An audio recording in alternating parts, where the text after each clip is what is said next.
ধলাই জেলায় সাম্প্রতিক কালবৈশাখী ঝড়ে ক্ষতিগ্রস্ত ফলের বাগান পরিদর্শন করে কৃষকদের সাথে কথা বলেন কৃষি দপ্তরের এক প্রতিনিধি দল। আমবাসা কৃষি মহকুমার অন্তর্গত বিভিন্ন বাগানগুলো বিপুল ক্ষতির সম্মুখীন হয়। আমবাসা কৃষি তত্ত্বাবধায়ক জয়প্রভা দেববর্মার নেতৃত্বে দপ্তরের এক প্রতিনিধি দল বিভিন্ন বাগান ঘুরে দেখেন। কৃষি তত্ত্বাবধায়ক জানান, প্রাথমিক একটি রিপোর্ট ইতিমধ্যেই পাঠিয়ে দেওয়া হয়েছে। সরজমিনে বাগানগুলো পরিদর্শন শেষে একটি রিপোর্ট ঊর্ধ্বতন কর্তৃপক্ষের কাছে পাঠানো হবে বলে তিনি জানান।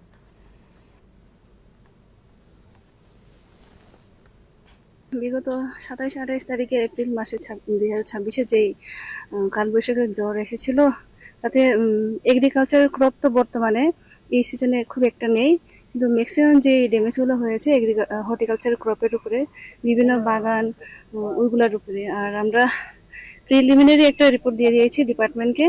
আর এখন প্র্যাকটিক্যালি কি হয়েছে বিভিন্ন ফিল্ডে আমরা ভিজিট করছি।